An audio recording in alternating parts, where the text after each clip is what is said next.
السلام عليكم ورحمة الله وبركاته.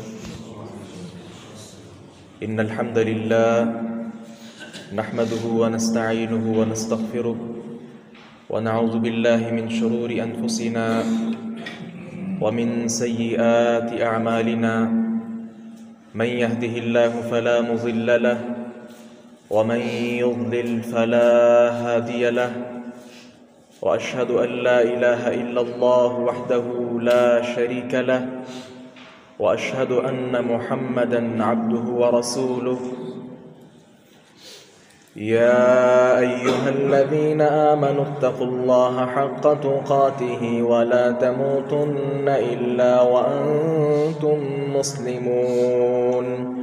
يا أيها الناس اتقوا ربكم الذي خلقكم من نفس واحدة وخلق منها زوجها وبث منهما رجالا كثيرا ونساء، واتقوا الله الذي تساءلون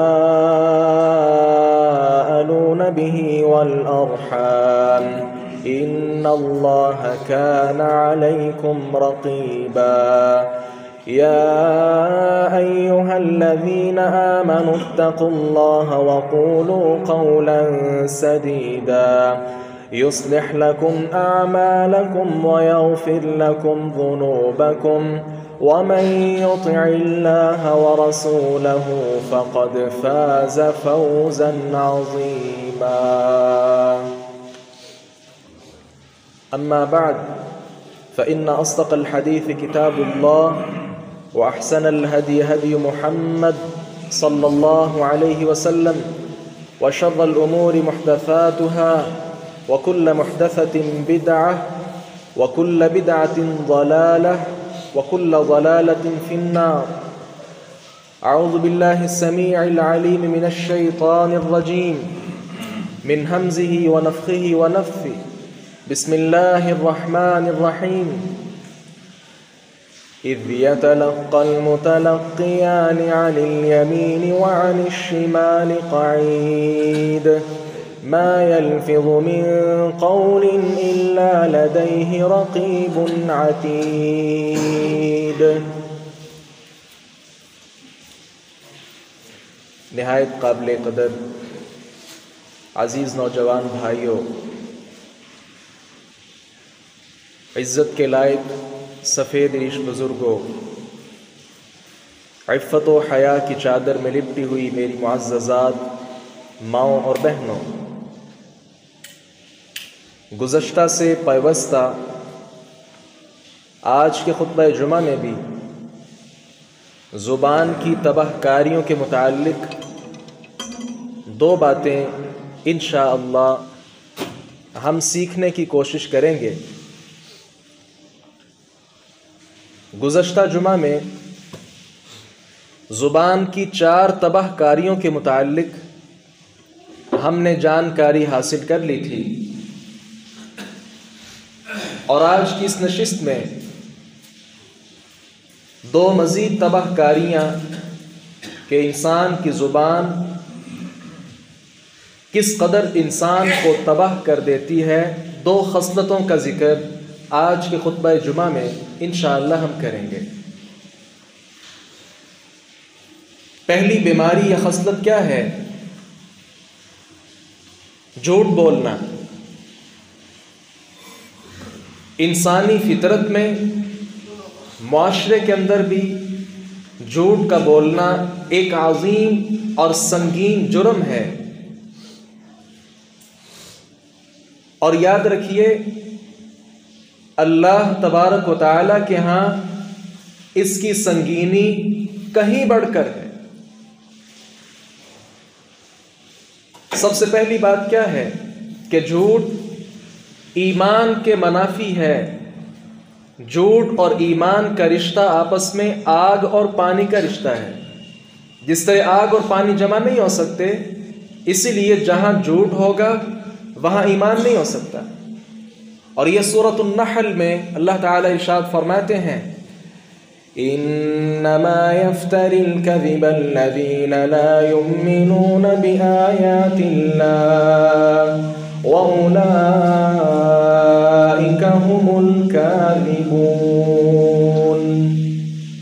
جو لوگ افتراء علی اللہ باندھتے ہیں، اللہ پر جھوٹ بولتے ہیں، ایسے لوگ مومن نہیں ہیں، اللہ کی آیات پر ایمان نہیں رکھتے، اور یقینی طور پر ایسے لوگ جھوٹے ہیں۔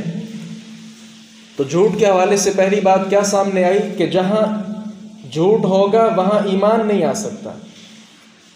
اور دوسری بات یہ سمجھیے، جھوٹ اتنی بڑی بری خصلت ہے کہ سب سے بڑا گناہ اگر دنیا کے اندر کوئی ہے تو وہ کون سا ہے؟ شرک۔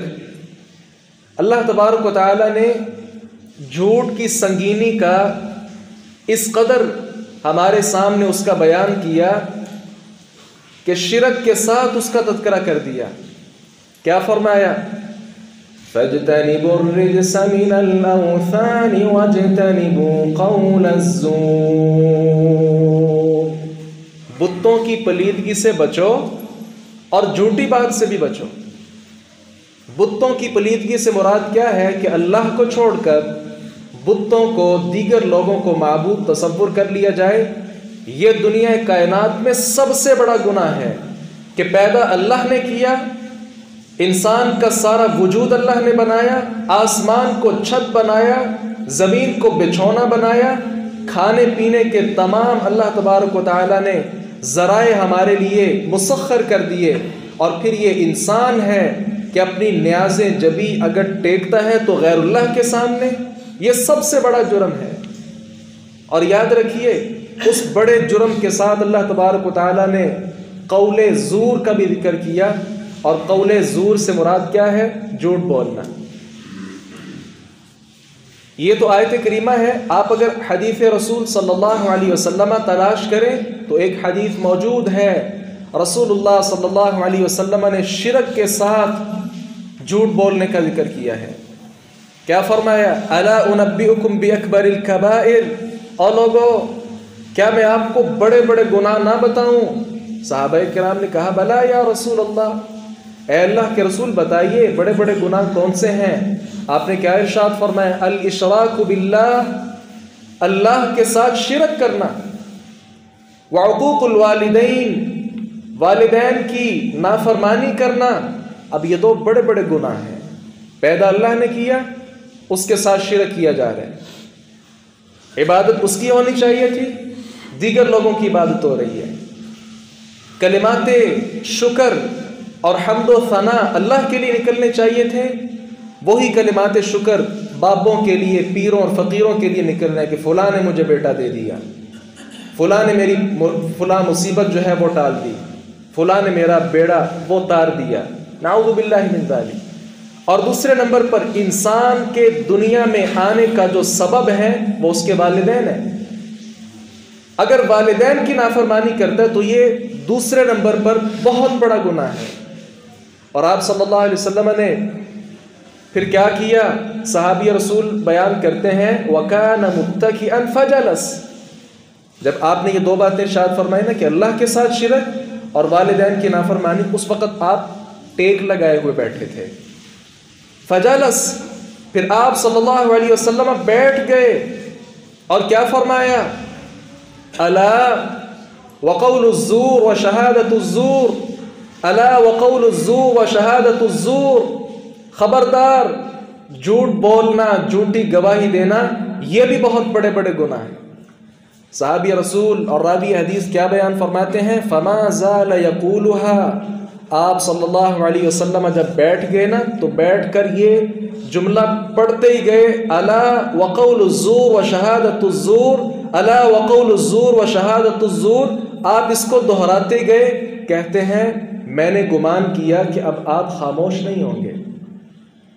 اتنی مرتبہ آپ صلی اللہ علیہ وسلم نے اس سے خبردار کیا کہ شرک کو بھی لوگ سمجھ جاتے ہیں، والدین کی قدر بھی لوگ کرنا شروع کر دیتے ہیں، لیکن جھوٹ بولنا، جھوٹی گواہی دینا اس قدر خطرناک چیزیں ہیں کہ انسان اس طرف توجہ بھی نہیں کرتا۔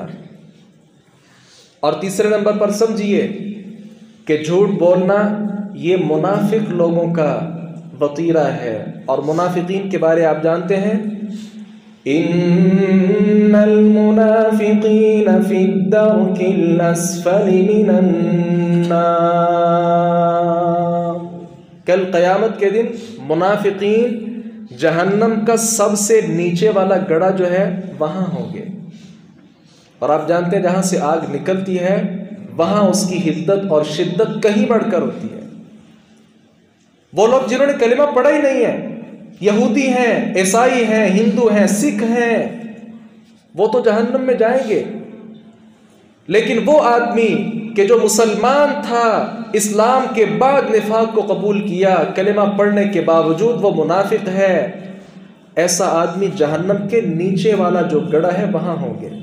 اور آپ نے کیا فرمایا؟ یاد رکھو آیت المنافق ثلاث، منافق کی 3 نشانیاں ہوتی ہیں، اور عام الفاظ میں آپ سمجھیں کہ منافق کے الگ سے کوئی سینگ نہیں لگے ہوتے کہ جس سے انسان پہچان لے کہ یہ منافق ہے۔ مسجد نبوی کے اندر رسول اللہ صلی اللہ علیہ وسلم کی عظیم مسجد کے اندر نماز پڑھنے والوں میں سے کچھ لوگ منافق ہوا کرتے تھے، جنہوں نے رسول اللہ صلی اللہ علیہ وسلم کے مبارک چہرے کی زیارت کی، ان میں سے کچھ لوگ منافق تھے۔ اور یہ یاد رکھیے آپ نے فرمایا 3 نشانیاں ہیں منافق کی۔ اذا حدث کذب، جب بات کرتا ہے تو جھوٹ بولتا ہے۔ وَإِذَا وَعَدَ أَخْلَفَ، وعدہ کر کے وعدہ خلافی کرتا ہے۔ وَإِذَا اؤْتُمِنَ خَانَ، اس کے پاس جب کوئی چیز بطور امانت رکھی جاتی ہے تو خیانت کرتا ہے۔ اور یہاں یاد رکھیے یہ صحیح بخاری کی حدیث ہے، اور اگر یہی حدیث صحیح مسلم میں آپ تلاش کریں تو وہاں یہ بھی الفاظ ہیں وَإِن صَامَ وَصَلَّى وَرَغِمَ أَنَّهُ مُسْلِم، یہ 3 کام کرنے والا منافق ہے، اگرچہ وہ نمازیں بھی پڑھے، روزے بھی رکھے، اور اپنے آپ کا شمار مسلمانوں کے اندر بھی کرے، پھر بھی وہ منافق ہے۔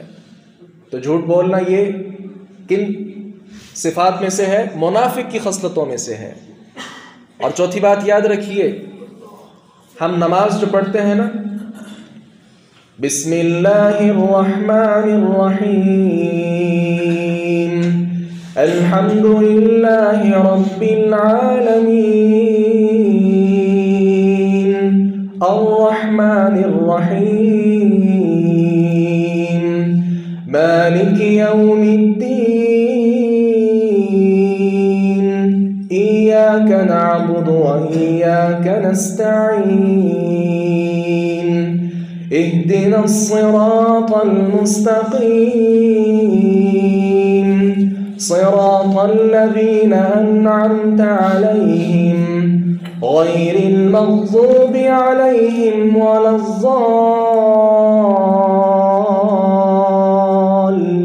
الضالين۔ آخری 2 آیات جو ہیں یہ سورۃ الفاتحہ ہر کوئی نماز کے اندر پڑھتا ہے، وہ نماز سری ہو جہری ہو کوئی بھی ہو۔ اگر کوئی نہیں پڑھتا تو آپ صلی اللہ علیہ وسلم نے فرمایا لا صلاۃ لمن لم یقرأ بفاتحۃ الکتاب، جو سورہ فاتحہ نماز میں نہیں پڑھتا اس کی نماز ہی نہیں ہے۔ وہ نماز خواہ فجر ہو، ظہر ہو، عصر ہو، مغرب ہو، عشاء ہو، وہ نماز جنازہ ہو، وہ نماز کسوف ہو، خسوف ہو، کوئی اور نماز ہو۔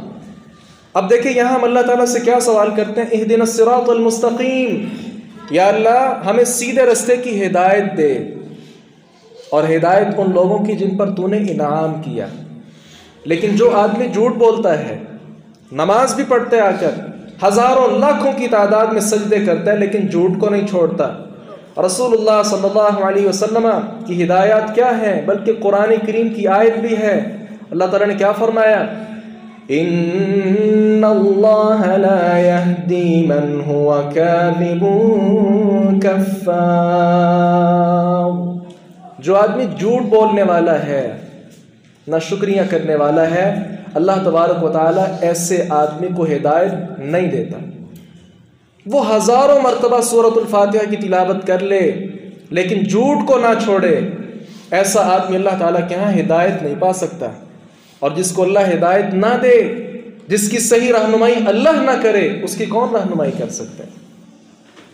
اور 5ویں نمبر پر یہ سمجھیے جھوٹ کس قدر بڑا گناہ ہے، اس کو چھوڑنے کا انعام دیکھیے۔ رسول اللہ صلی اللہ علیہ وسلم ارشاد فرماتے ہیں انا زعیم ببیت فی وسط الجنہ، جنت کے بالکل درمیان میں اس شخص کے لیے ایک خوبصورت گھر کا ضامن ہوں، گارنٹی دیتا ہوں کس آدمی کے لیے؟ لمن ترک الکذب وان کان مازحا، جو انسان جھوٹ کو چھوڑ دے اس انسان کے لیے میری طرف سے گارنٹی ہے کہ جنت کے بالکل درمیان میں، سینٹر میں، وسط کے اندر اللہ تبارک و تعالیٰ اس کو گھر عطا کرے گا۔ وَإِن كَانَ مَازِحًا، اگرچہ وہ مزاح والا جھوٹ ہی کیوں نہ ہو۔ لوگ کہتے ہیں میں تو مزاح کر رہا تھا، نہیں، مزاح کے اندر جھوٹ بولنا بھی گناہ ہے۔ اور چھٹے نمبر پر یاد رکھیے، جو انسان جھوٹ بولتا ہے اور جھوٹ کی تلاش میں رہتا ہے، آہستہ آہستہ ایسا انسان جہنم کے اندر چلے جاتا ہے۔ رسول اللہ صلی اللہ علیہ وسلم نے فرمایا، صحیح بخاری کی حدیث ہے، ان الصدق یہدی الی البر وان البر یہدی الی الجنہ، سچ بولنا انسان کو نیکی کی طرف لے جاتا ہے اور نیکی کرنا انسان کو جنت کی طرف لے جاتی ہے۔ وان الرجل لا يصدق حتى يكون صدیقا، اور آدمی سچ بولتا رہتا ہے، سچ کی تلاش میں رہتا ہے، یہاں تک کہ وہ اللہ کے ہاں صدیق لکھ دیا جاتا ہے۔ اور آگے کیا فرمایا؟ وَإِنَّ الْكَذِبَ يَهْدِي إِلَى الْفُجُورِ، اور جھوٹ انسان کو گناہوں کی طرف لے کر جاتا ہے۔ وَإِنَّ الْفُجُورَ يَهْدِي إِلَى النَّارِ، اور گناہ انسان کو جہنم کی طرف دھکیلیں گے۔ وَإِنَّ الرَّجُلَ لَيَكْذِبُ حَتَّى يُكْتَبَ عِندَ اللَّهِ كَذَّابًا، اور آدمی جھوٹ بولتا رہتا ہے، جھوٹ کی تلاش میں رہتا ہے، حتیٰ کہ وہ اللہ کے ہاں بہت زیادہ جھوٹا شخص لکھ دیا جاتا ہے۔ تو یہ جھوٹ انسان کو جہنم کی طرف لے کر جا رہا ہے۔ ہمارے ہاں جھوٹ کی کیا صورتیں ہیں، کس انداز کے ساتھ ہم جھوٹ بولتے ہیں، تھوڑی سی بات اس پر بھی ہو جائے۔ سب سے پہلی بات تو اللہ تعالیٰ پر جھوٹ بولتے ہیں، اس کی مختلف شکلیں ہیں، مختلف صورتیں ہیں۔ جو لوگ اللہ تعالیٰ کی اولاد بناتے ہیں، فلاں اللہ کا بیٹا ہے، اور میرے خیال میں آج یہ اغیار کا خاص دن بھی ہے کہ جس دن کو وہ خاص کرتے ہیں اور کیا کہتے ہیں؟ مسیح ابن اللہ، عیسیٰ علیہ السلام اللہ کے بیٹے ہیں، نعوذ باللہ من ذالک۔ تو یہ اللہ پر جھوٹ ہے۔ اور یہاں یہ یاد رکھیے، وہ مسلمان بھائی جو ان خاص مواقع پر ان عیسائیوں کو مبارکبادیں دیتے ہیں، تحفے تحائف پیش کرتے ہیں، یہ بھی ان کے اس عقیدے اور نظریے کے اندر برابر کے شریک ہیں۔ ان کا نظریہ کیا ہے؟ 3 عقائد ہیں۔ کچھ نے کیا کہا کہ مسیح اصل میں اللہ ہی ہے، نعوذ باللہ من ذالک، اور کچھ نے کیا کہا مسیح ابن اللہ ہے، عیسیٰ اللہ کا بیٹا ہے، اور تیسرے لوگوں نے کیا کہا؟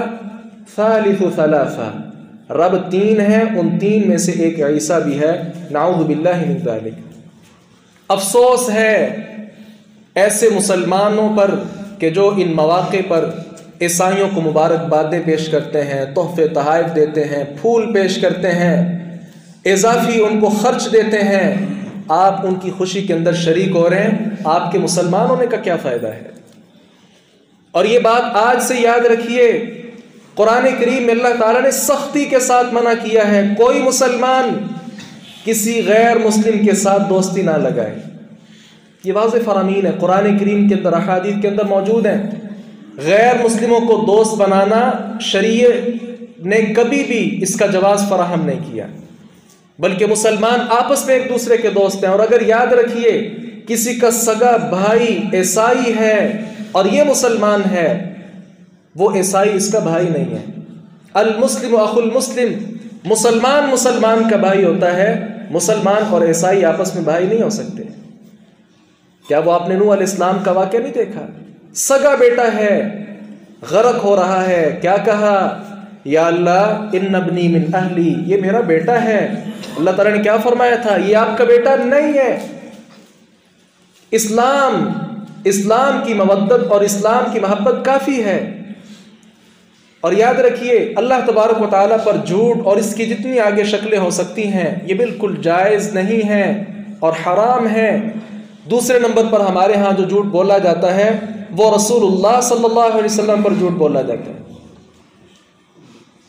میں نام لینا مناسب نہیں سمجھتا، ہمارے معاشرے میں کچھ خطباء اور بہت بڑے بڑے نامور قد آور ایسی شخصیات موجود ہیں جو منبر و محراب کے وارث ہیں، پوری امت کو فضائل فضائل فضائل کی طرف لگایا ہوا ہے، اور ایسی ایسی فضیلتوں پر مبنی جھوٹی احادیث پیش کرتے ہیں کہ جن کا وجود نہ قرآن میں ہے نہ حدیث میں ہے، اور پھر نعوذ باللہ کیا کہتے ہیں کہ یہ رسول اللہ صلی اللہ علیہ وسلم نے فرمایا انا للہ و انا الیہ راجعون، من کذب علی فلیتبوأ مقعدہ من النار۔ رسول اللہ صلی اللہ علیہ وسلم نے فرمایا تھا کہ جو شخص مجھ پر جھوٹ بولے، وہ آدمی، وہ خواہ عالم دین ہو، حافظ قرآن ہو، وہ وقت کا محدث کیوں نہ ہو، فلیتبوأ مقعدہ من النار، وہ اپنا ٹھکانہ جہنم کو بنا لے۔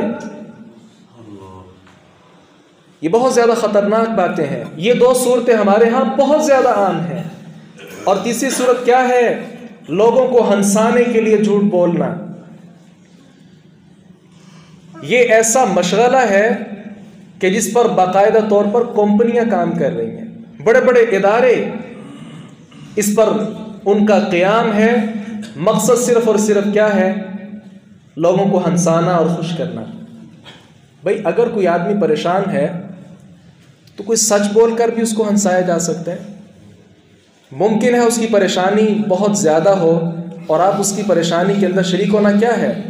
1-2 منٹ کے اندر اس کو کوئی لطیفہ سنا کر آپ ہنسا دیں، کیا اس سے اس کی پریشانی دور ہو جائے گی؟ نہیں۔ پریشانی دور کیسے ہوگی؟ آپ اس سے پوچھیں بھائی آپ کو کیا مسئلہ ہے، کیا پریشانی ہے؟ وہ آپ کو بتائے گا مجھے پیسوں کی ضرورت ہے، بیٹا نافرمان ہے، والدین کے لیے مجھے میڈیسن کی ضرورت ہے، کوئی اور مسائل ہیں۔ آپ اس کی وہ پریشانی سالو کریں گے، حل کریں گے، اس کے ساتھ اس کی پریشانی ختم ہوگی اور پھر اس کے چہرے پر مسکراہٹ آئے گی۔ یہ تو اس کا حل ہی نہیں ہے کہ اس کو مذاق اور طنز پر مبنی لطیفے اس کو سنا دیں اور جگت بازی لگا کر اس کو ہنسا دیں۔ وہ 1-2 لمحے کے لیے ہنس پڑے گا، کیا اس کے ساتھ اس کی تکلیف دور ہو جائے گی؟ نہیں۔ ہنسانے کے لیے جھوٹ بولنا یہ عام جھوٹ سے کہیں خطرناک ہے۔ رسول اللہ صلی اللہ علیہ وسلم نے فرمایا وَيْلٌ لِّلَّذِي يُحَدِّثُ بِالْحَدِيثِ لِيُضْحِكَ بِهِ الْقَوْمَ فَيَكْذِبْ۔ اس آدمی کے لیے ہلاکت ہے، تباہی ہے، بربادی ہے کہ جو آدمی قوم کو ہنسانے کے لیے جھوٹی بات کہتا ہے۔ وَيْلٌ لَّهُ وَيْلٌ لَّهُ، ایسے آدمی کے لیے تباہی ہے، بربادی ہے، ایسے آدمی کے لیے تباہی اور بربادی ہے۔ وَيْلٌ لَّهُ کے محدثین 2-3 معنی بیان کرتے ہیں۔ ایک معنی کیا ہے کہ جہنم کے اندر ایک وادی ہے جس کا نام ویل ہے۔ وَيْلٌ لَّهُ، اس آدمی کے لیے جہنم کا وہ ٹھکانہ ہے جو انسان لوگوں کو ہنسانے کے لیے جھوٹ بولتا ہے۔ اور دوسرا ترجمہ اس کا ہلاکت اور تباہی اور بربادی ہے۔ تو مجھے بتائیں جو آدمی تباہ ہو جائے، برباد ہو جائے، اس کا ستیہ ناش ہو جائے، ایسا انسان کے جنت میں داخل ہو سکتا ہے؟ لہذا لوگوں کو ہنسانے کے لیے چٹکلے بازی، جگت بازی، یہ ساری کی ساری چیزیں بالکل ناجائز ہیں، حرام ہیں، ان کے جواز میں کسی قسم کا کوئی شک و شبہ نہیں ہے۔ اور چوتھی صورت کیا ہے؟ ہمارے وہ بھائی جو تجارت کے ساتھ تعلق رکھتے ہیں وہ اس بات کو ضرور توجہ کے ساتھ سماعت فرمائیے۔ چوتھے نمبر پر ہمارے ہاں جو جھوٹ بولا جاتا ہے وہ تجارت کے معاملات کے اندر بولا جاتا ہے۔ رسول اللہ صلی اللہ علیہ وسلم نے کیا فرمایا تھا؟ ان التجار هم الفجار۔ اس بات میں کوئی شک نہیں ہے کہ تاجر لوگ بہت زیادہ گناہ گار ہیں۔ صحابہ کرام نے سوال کر لیا کہ یہ کیا؟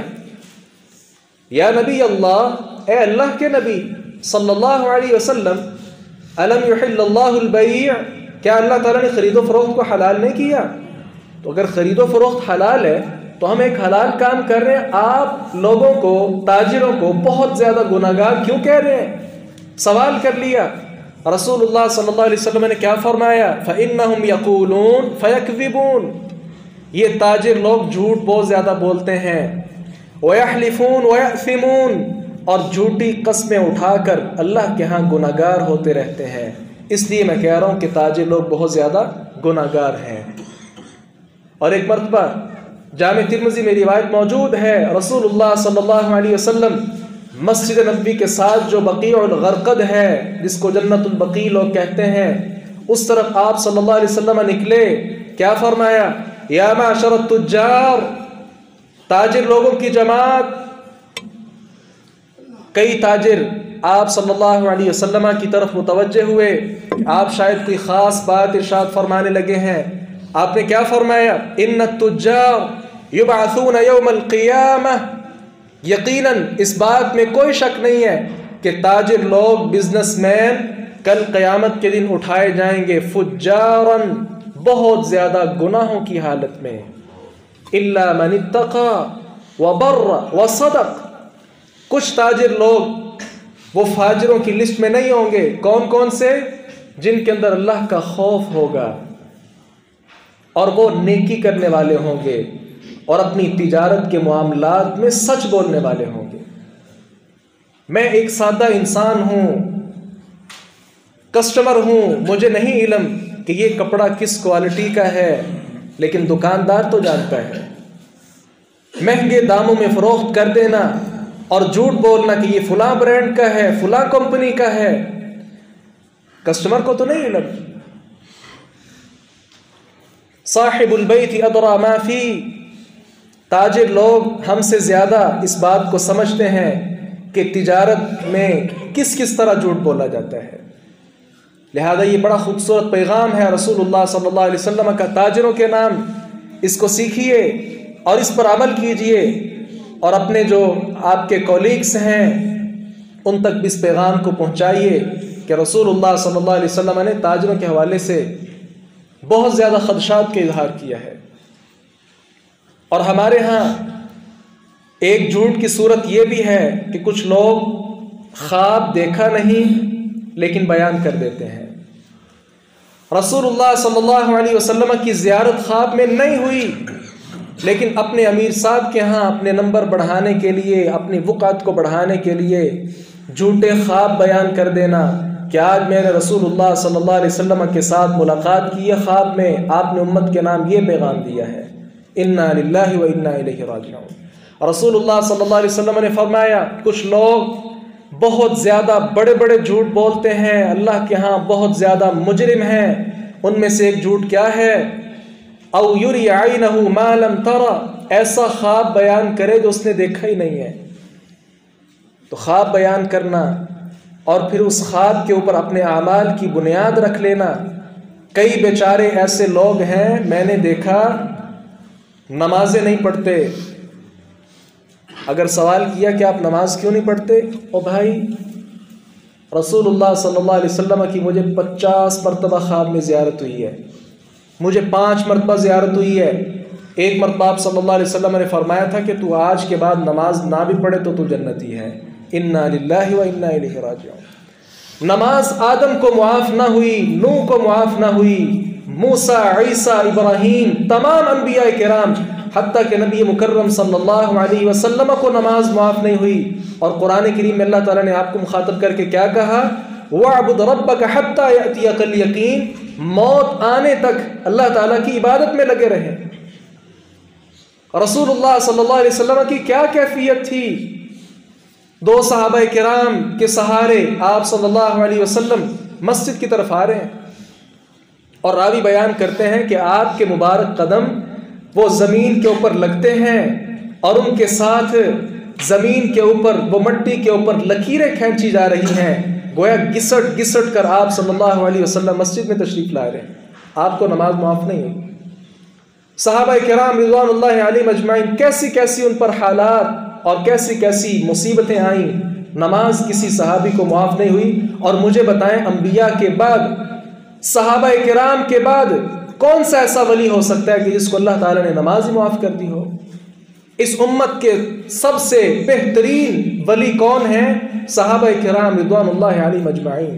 ان سے بڑھ کر کوئی نیک آدمی نہیں ہے. اگر ان کو نماز معاف نہیں تھی تو آج کے پیر کو، فقیر کو، درباری کو، ملا کو کیسے نماز معاف ہو سکتی ہے؟ تو جھوٹے خواب بیان کر کے، ابھی کرونا کی لہر ہے، ابھی ڈینگی کی لہر ہے، میں نے خواب میں دیکھا رسول اللہ صلی اللہ علیہ وسلم نے یہ کہا، انا للہ و انا الیہ راجعون. اسی طرح ہمارے ہاں ایک بہت زیادہ عجیب و غریب جھوٹ کی صورت کیا ہے؟ لوگوں کے متعلق بدگمانیاں پیدا کرنا. اس کے ساتھ بات چیت کی نہیں ہے، کسی نے بتایا یار وہ فلاں ایسا آدمی ہے، اپنے ذہن کے اندر بٹھا دیا کہ فلاں واقعی ایسا ہے۔ ایاکم والظن فإن الظن اکذب الحدیث، رسول اللہ صلی اللہ علیہ وسلم نے فرمایا بدگمانی سے بچو، کیونکہ بدگمانی سب سے زیادہ جھوٹی بات ہے۔ ولا تحسسوا ولا تجسسوا، ایسے ہی کسی کی ٹو میں نہ لگا رہا کرو اور نہ کوئی جاسوسی کیا کرو، بلکہ ایک مسلمان بھائی کا دل تمام اہل اسلام کے بارے بالکل پاک صاف ہونا چاہیے۔ اور یہ یاد رکھیے، اگر مسلمان دوسرے مسلمان کے ساتھ محبت نہیں کرتا، اس عدم محبت کی وجہ سے وہ جنت میں نہیں جا سکتا۔ رسول اللہ صلی اللہ علیہ وسلم نے کیا فرمایا تھا؟ مثل المؤمنین فی توادہم وتراحمہم وتعاطفہم مثل الجسد الواحد اذا اشتکى منہ عضو تداعى له سائر الجسد بالسہر والحمى۔ مسلمانوں کی مثال، مومنوں کی مثال آپس میں ایک جسم کی مانند ہے، اگر جسم کا ایک حصہ خراب ہو جائے، ساری رات پورا جسم سکون اور راحت کو چھوڑ دیتا ہے۔ آپس میں ایک دوسرے کے ساتھ محبت کا تقاضا یہ بھی ہے کہ اپنے مسلمان بھائی کے متعلق بدگمانی سے بچیے، عذر تلاش کیجئے۔ اگر فلاں بھائی نے اس وقت میری کال اٹینڈ نہیں کی، ممکن ہے وہ سویا ہوا ہو، ممکن ہے موبائل اس کے پاس نہ ہو، ممکن ہے کوئی اور وجہ بن گئی ہو، ممکن ہے وہ نفل پڑھ رہا ہو، ممکن ہے وہ نماز کے اندر مگن ہو۔ عذر تلاش کیجئے۔ ایک مرتبہ کال کی، نہیں فلاں کو چھوڑو یار وہ تو کال بھی نہیں اٹھاتا، نہیں، یہ ایک چھوٹا سا مسئلہ ہے۔ بڑے بڑے معاملات کے اندر ہم بدگمانی اپنے دلوں کے اندر، ذہنوں کے اندر پال لیتے ہیں، تو یاد رکھیے بدگمانی رسول اللہ صلی اللہ علیہ وسلم نے فرمایا اکذب الحدیث، سب سے بڑی جھوٹی بات ہے یہ۔ آگے بڑھیے، جھوٹ کے اثرات ہمارے معاشرے میں بہت زیادہ عجیب و غریب پھیلتے ہیں، لہذا جھوٹ سے بچنے کے مختلف طریقے علماء نے بیان کیے ہیں۔ سب سے بنیادی طریقہ کیا ہے کہ اللہ کا خوف اپنے دل میں پیدا کر لیجئے۔ اس خوف کے ساتھ پھر کسی قسم کی جو جھوٹ کی صورت ہے وہ انشاءاللہ پیدا نہیں ہوگی۔ خطبہ جمعہ کے حوالے سے دوسری بات، زبان کی جو تباہ کاریاں ہیں، جھوٹ کے بعد چھٹی چیز کیا ہے؟ لان تان کرنا۔ میں کوشش کروں گا اس کو اختصار کے ساتھ اس بحث کو بھی تکمیل کی طرف ہم لے کر جائیں۔ لان تان کرنا یہ بھی ہمارے معاشرے کا اور بلکہ ہماری زندگی کا حصہ بن چکا ہے۔ فلاں اس پر تو لعنت، فلاں وہ تو لعنتی آدمی ہے، فلاں پر بھی لعنت، فلاں پر بھی لعنت، فلاں جانور ہے تو اس پر بھی لعنت۔ تو گویا لان تان کرنا ہمارے معاشرے کا حصہ بن چکا ہے۔ اس لعنت کا تعلق بھی چونکہ زبان کے ساتھ ہے، یہ زبان کی تباہ کاریوں میں شامل ہے۔ یاد رکھیے، لان تان کرنا، رسول اللہ صلی اللہ علیہ وسلم نے فرمایا لا تلعنوا بلعنت اللہ، اللہ کی لعنت نہ کسی پر بھیجا کرو کہ فلاں آدمی پر اللہ کی لعنت ہو، منع فرمایا آپ صلی اللہ علیہ وسلم نے۔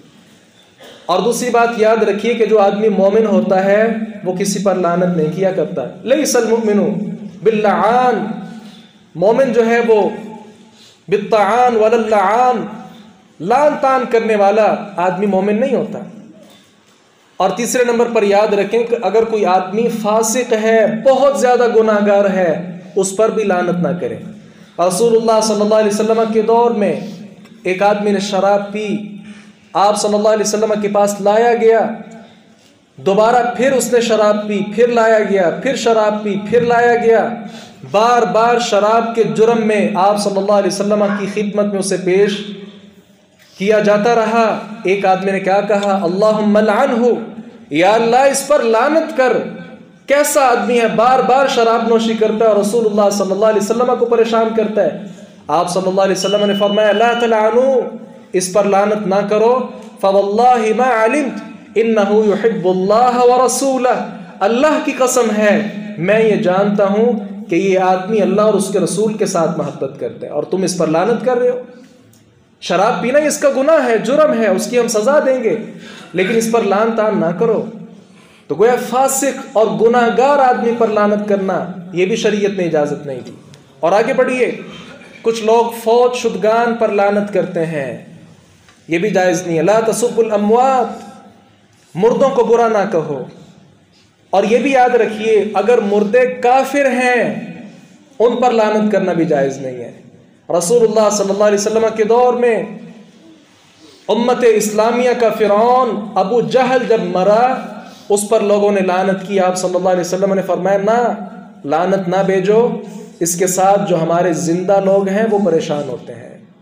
لہذا کافر بندہ اگر مر جائے اس کے مرنے کے بعد اس پر بھی لعنت نہ کریں۔ اور اسی طرح اکثر لوگ جانوروں پر لعنت کرتے ہیں، جانور پر لعنت بھی نہیں کرنی چاہیے۔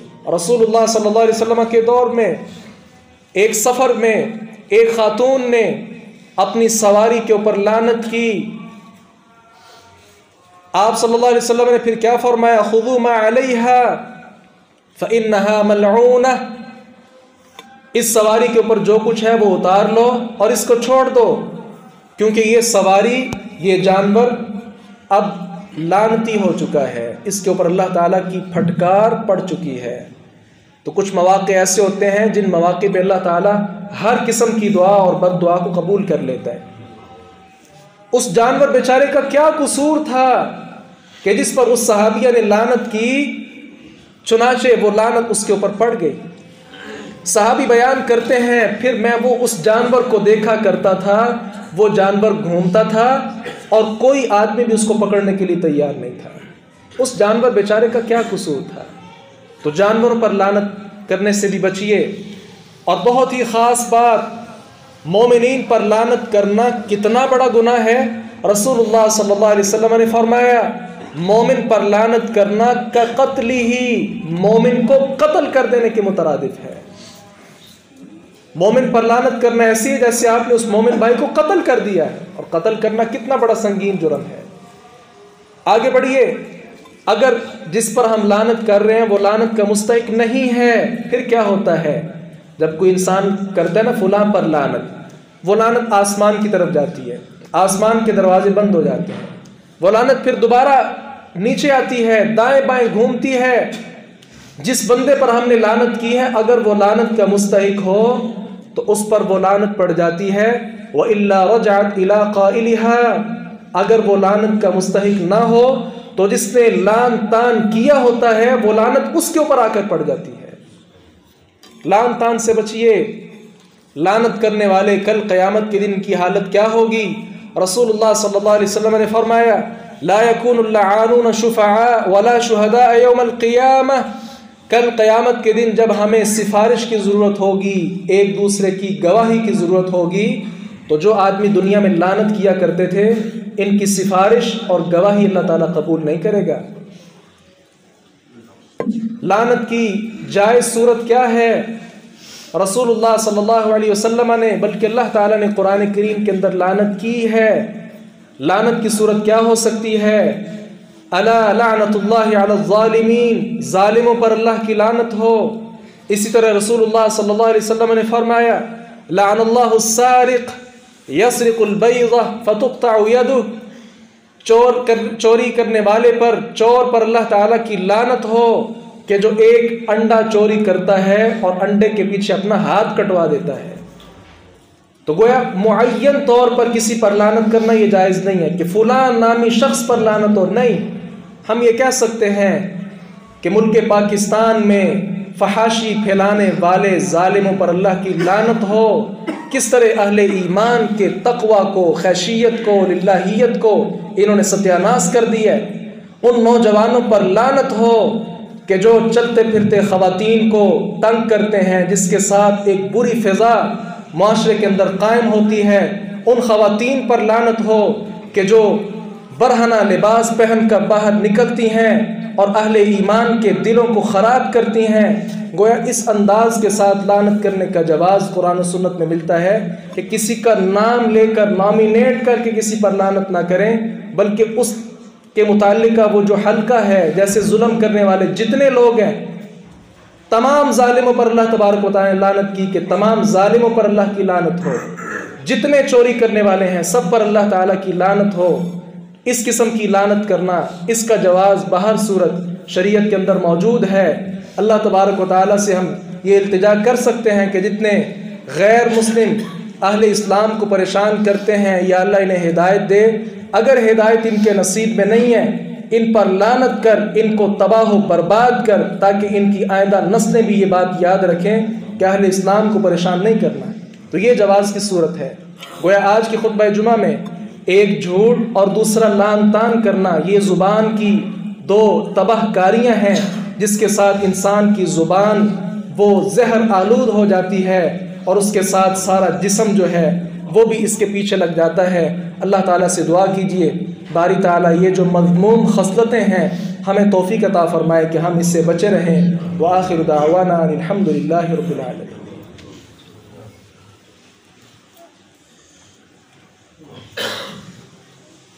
ان الحمد للہ نحمده ونستعینه ونستغفره ونعوذ باللہ من شرور انفسنا ومن سیئات اعمالنا من يهده الله فلا مضل له ومن يضلل فلا هادي له واشهد ان لا اله الا الله وحده لا شريك له واشهد ان محمدا عبده ورسوله اما بعد۔ یا اللہ جتنے اہل اسلام بیمار ہیں سب بیماروں کو صحت کاملہ عاجلہ نصیب فرما۔ جتنے مسلمان پریشان ہیں یا اللہ تمام مسلمانوں کی ہر قسم کی پریشانیاں دور فرما۔ جتنے اہل اسلام مقروض ہیں یا اللہ ان کی خاص مدد فرما۔ جتنے اہل اسلام اغیار میں بہت زیادہ پریشان ہیں، دین اسلام پر عمل نہیں کر سکتے، نماز جمعہ مساجد کے اندر آ کر ادا نہیں کر سکتے، یا اللہ ایسے مسلمان بھائیوں کی غیب سے مدد فرما۔ یا اللہ ہمارے ملک پاکستان کی حفاظت فرما، بلاد حرمین کی حفاظت فرما۔ یا اللہ اس وقت جس وبا کا ہم شکار ہیں اپنی خاص مدد فرما۔